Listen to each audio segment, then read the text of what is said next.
Did you find it more than usually hard because of the length of the, not necessarily the length of it takes, but the length of the two of you together to be the director and the actor this time, or was it just as it had been more or less in Play Misty for me, just a development of that?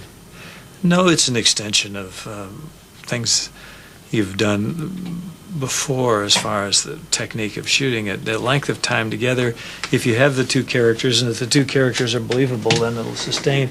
This is a kind of piece that, because it's character driven, it has to have what I would call real time. Yeah. It has to have some real time of people together, just existing together. Maybe they're toasting, listening to one another, interacting.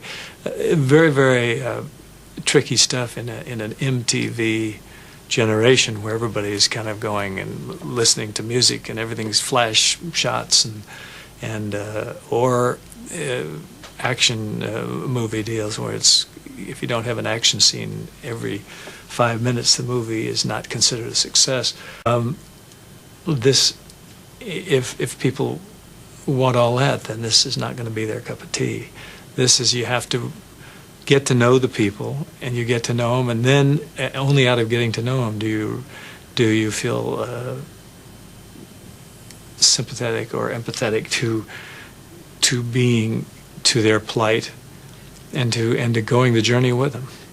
I think Bridges gives Clint a chance to do at least an aspect of his own nature, probably more so and more directly than almost any other movie he's done. I mean, there was certainly a period in Clint's young life after he got out of high school and before he went in the Army where he really was on the drift.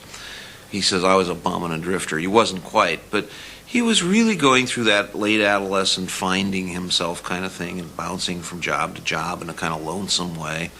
There have been times in his grown-up life when he's just hopped in a truck and, kind of going out to scout locations all by himself. As I say, he's a man who's very comfortable in his own company. And I think he could easily analogize that aspect of his nature to the nature of this wandering photographer. The emotional aspect of it, everybody has felt those things. It's like playing any role. You take things that you felt in your past and you add them into the equation. And there it all of a sudden comes up and the character develops.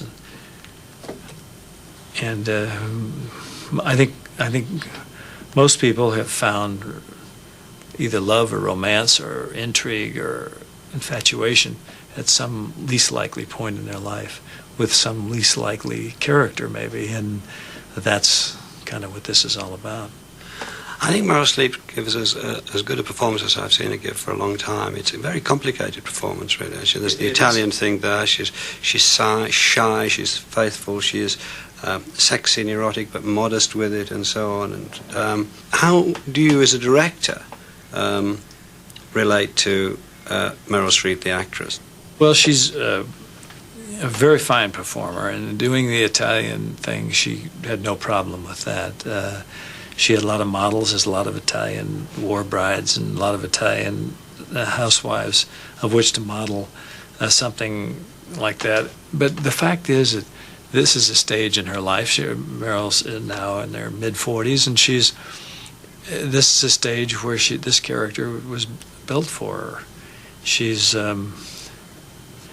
and she brings an awful lot to the table when she comes. She comes very prepared.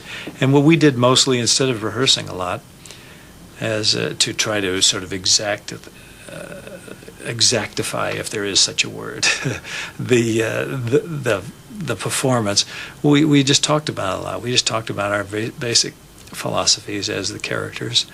And I told her how I was going to shoot the film, how I was going to try to stay in chronological order for the most part, as much as possible, and that this would be a big advantage. So as we're getting to know each other, as Francesca and Robert, we're getting to know each other as Clint and Meryl too. I mean, we've met socially, but I don't know her, and it's almost better that way because then you play it as in real life. People think that sometimes you got to go over things 10 times to make them good. Well, sometimes it doesn't. Sometimes things appear technical after fifth or sixth time, because they are technical. After all, you can only play a scene so many times, and you can play it and play it good 20, 50, 100 times, and you see it in theater all the time. But there's something about grabbing things on when you're thinking it out for the first time that can be quite magical. And she wasn't adverse to doing that, so I would shoot that way. And sometimes, not to say I'd always print the first take, sometimes there'd be technical reasons, or a lot of reasons, or we go back and try a different thing. But by and large, you get to I got halfway through the picture, and she was begging to shoot the rehearsal. So I'd say, fine. That's the exact way I felt about it. And this way you relieve the actor of ever having any technique showing at all. Do you feel that in a lot of the things you do, in the directing, the getting your company together, the way you work with your own company and make the films, your style is almost anti-Hollywood, as one of Stokely was sent us as an anti-hero? Do you feel that you're going against the way they do things, the over-engaged, over-committed, over-expensive ways of doing it? Well, I don't know how they or whoever does anything else. Everybody has their own way of working, and some people, what works for one person doesn't always work for another. But I've just kind of found what I thought worked for me. People say I shoot economically and all that. I don't know if I even like that reputation. In the first place, in a land of excess like Hollywood or the movie business, sometimes I don't think that's always revered, as to be economically. But I wasn't working to shoot any schedule or anything. I just shot the film in the length of time I thought it took to shoot. If somebody said, go ahead and take another week, put it in the schedule, I don't know what I'd have done differently. I would have probably had to learn to play cards or something in the corner, because it would have... I didn't leave until I had all the material that I wanted. Do you find it a help, a hindrance, a factor in your life that you're such a big star? People use the words iconic figure and all that sort of thing. Does that affect the choices you make, the options you have? No. I never look at myself as any kind of figure. It's very difficult for anyone to look at themselves objectively, and I would rather not. I would rather just be me and just face, life normally and just go about things. If somebody is interested in saying hello or something because of some project you've done in the past that they enjoy, then great. But to take it all seriously, I like to say that I think my first lecture when I was mayor of Carmel, my first discussion with the staff at City Hall, I said,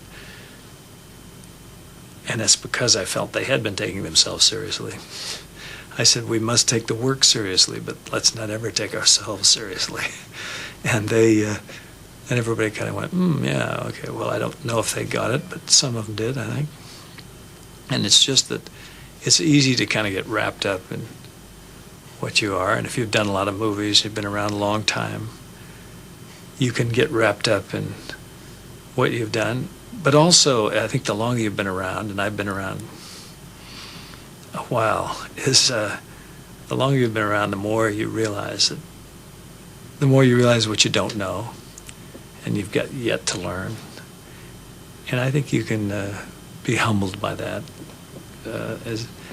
instead of, I don't think you have to be carried away with that. When I was a kid, I used to play in a gin mill around Oakland, but most of the people who went there are dead now, and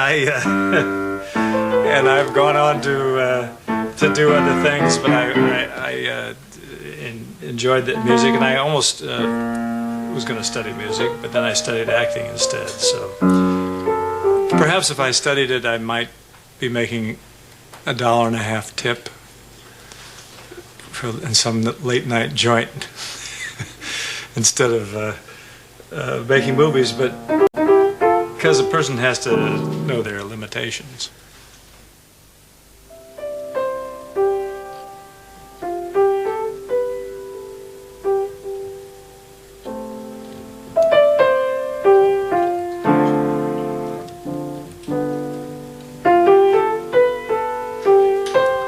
just like that, and I've